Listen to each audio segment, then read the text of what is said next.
Baik, Ibu tadi kita sudah membahas terkait dengan isu strategis, lalu juga langkah-langkah apa yang mau dilakukan untuk kedepannya. Nah, kita agak sedikit mengulik lagi lebih dalam dulu, Ibu. Sebenarnya apa saja sih, Bu, kendala dan permasalahan yang Ibu temukan selama berada di Rumah Sakit Umum Daerah ini, Bu? Kendala hal yang paling krusial sampai dengan saat ini ya itu masalah SDM ya.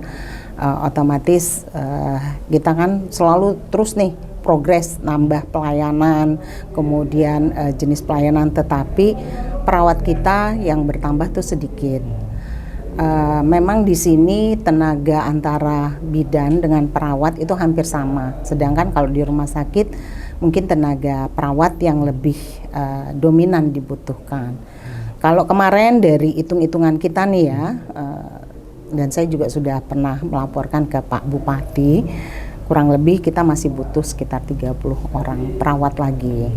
Karena kan kita terus nih, kayak kemarin, kita mengembangkan pelayanan isolasi terpadu. Kenapa kita buat seperti itu? Jadi kita berinovasi nih, karena keterbatasan tenaga perawat. Jadi dibuatlah jadi satu, tetapi tidak melanggar aturan-aturan yang sudah ditetapkan. Untuk mengatasi permasalahan yang tadi ya, pelayanan tetap dengan jumlah orang yang terbatas. Nah, kemudian kita menambah layanan unit transfusi darah. Sekarang unit transfusi darah yang ada di kita sudah operasional. Nah, kemarin kita secara bertahap dan schedule-nya rutin, itu per 3 bulan sekali biasanya kita mengambil darah untuk tenaga kesehatan yang ada. Siapa yang mau Donor mau donor darah. Kita mulai dari kita punya. Jadi rata-rata sih sekali kita mengadakan itu 50. Nah, ini sebelum launching ya kemarin, sebelum beroperasional. Jadi kita mulai dari tenaga kesehatan kita dulu, diambil darahnya, donornya. Kalau sekarang kalau kemarin kan kendalanya kita mau operasi malam karena darah itu tidak ada. Darah itu kan harus kita ambil dari dari Bandar Lampung ya. Jadi terkendala, menyebabkan operasi kita selalu jadwalnya ditentukan, tidak bisa yang sifatnya situ atau mendadak. Nah, kalau sekarang dengan adanya layanan kita unit transfusi darah, otomatis ya kita sekarang malam-malam pun sudah bisa melakukan operasi. Kembali lagi tenaganya ya. Jadi kita merekrut tenaga-tenaga perawat yang ada. Kemudian kita lagi kan HD nih. HD otomatis kita buka layanan, otomatis perawat kita butuhin lagi. Nah, kemarin alhamdulillah kalau dokternya sudah ya. Nah, ini kita sempat memagangkan sambil menunggu jadwal pelatihan untuk perawat ya. Memagangkan mereka di Rumah Sakit Urip selama 1 bulan. Itu di-provide dari rumah sakit tuh? Ya, dari kita kerjasama dengan penyedia ya, penyedia alat dan ininya yang kita kerjasama.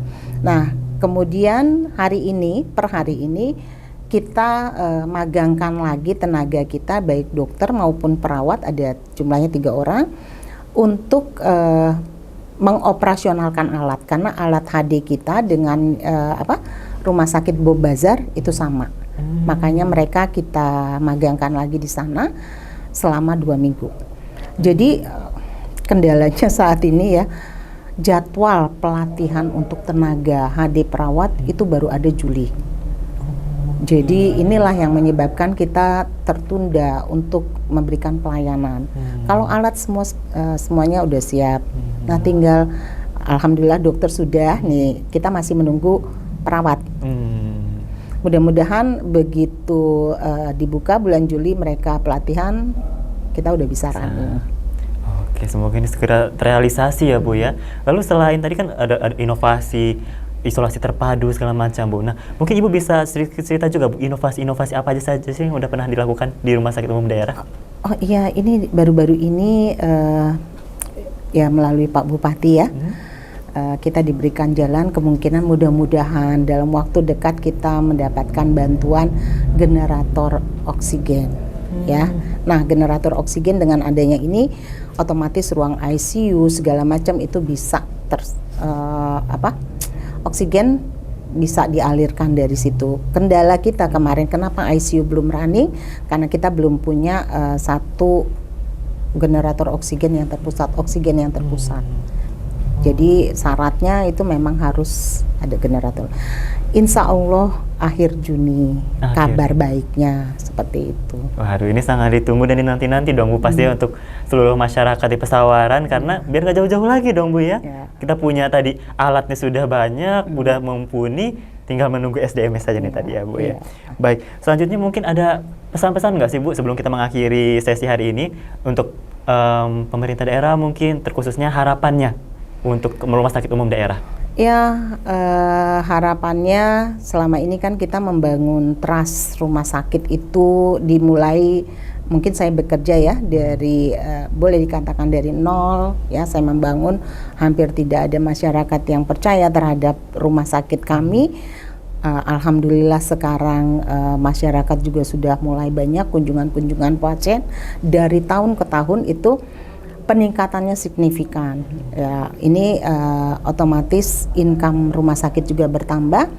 Nah, dengan adanya kami BLUD ini, mudah-mudahan ya kita masih bisa mengembangkan ke depannya pelayanan, menambahan jenis pelayanan kesehatan, dan harapannya kita tidak perlu lagi merefer masyarakat Pesawaran ke rumah sakit daerah yang lain. Jadi benar-benar bisa dihandle semua oleh RSUD Pesawaran. Itu harapan saya secara pribadi dan secara umum. Baik. Nah, itu tadi untuk harapan secara umum. Untuk pesan-pesannya untuk masyarakat Pesawaran nih Bu, untuk percaya dan datang nih untuk rumah sakit umum daerah seperti apa Bu?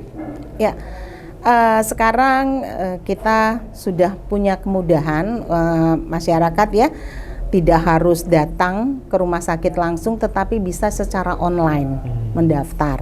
Jadi mereka tidak perlu nunggu, karena kan kalau menunggu tuh hal yang tidak enak ya, membosankan, dan itu untuk mengurangi jumlah antrian yang ada di ruang tunggu. Kan kalau sekarang kan masih pandemi ya, kita kan masih takut kalau terlalu banyak orang berkumpul. Nah, untuk ini adalah satu hal yang baik menurut saya, mereka bisa mendaftar secara online. Jadi mereka kan bisa tahu kapan harus dilayani, jam berapa. Udah ada sistemnya nih Bu ya? Sudah. Apa tuh Bu namanya Bu? Antrian online. Antrian online. Dan ini kita memang salah satu pilot project dari BPJS. Hanya 2 rumah sakit di Provinsi Lampung, salah satunya Pesawaran dan Adadi. Wah, keren banget. Dan nih. kita juga sebagai pilot project untuk bridging fee claim dari BPJS. Jadi ada 2 ya, Adadi dan kita.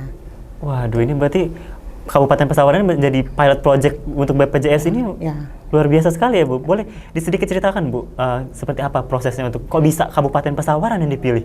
Saya juga nggak tahu ya kenapa. Kalau ditanya kenapa. Kalau saya pikir mungkin BPJS kan melihat kita punya IT, ya IT yang mungkin dari penilaian mereka. Ini asumsi saya ya, saya nggak tahu benar atau enggaknya. Tapi yang jelas waktu itu saya pernah tanya ke BPJS, kok kita yang dipilih, kenapa tidak rumah sakit yang sudah settle gitu. Waktu itu juga saya pernah ketemu kumpul-kumpul dengan direktur rumah sakit lain. Kok Pesawaran ya? Maksudnya Pesawaran ini kan masih baru. Betul. Ya, terus udah itu dia bilang ya nggak apa-apa Bu, karena saya menilai dari segi tertib administrasi, pelaporan segala macam kita termasuk yang baiklah. Mungkin itulah salah satunya mereka meyakini bisa dijadikan salah satu pilot project dari BPJS. Berarti memang performa dari Rumah Sakit Umum Daerah Pesawaran ini sudah sangat baik sampai dipercaya untuk menjadi pilot project dari BPJS ya Bu. Baik, terima kasih banyak Ibu atas kesempatannya hari ini, sudah sharing banyak dari informasi juga nih untuk masyarakat Pesawaran bahwa udah bisa nih untuk datang ke Rumah Sakit Umum Daerah Pesawaran dengan fasilitas yang sudah sangat lengkap. Baik, terima kasih banyak Ibu atas kesediaannya pada hari ini. Sama-sama. Baik, pemirsa, sampai berjumpa lagi di program Sabure Talks hanya di Sabure TV. Saya Hafiz Anazim, wakil kru yang bertugas pamit undur diri dan sampai jumpa.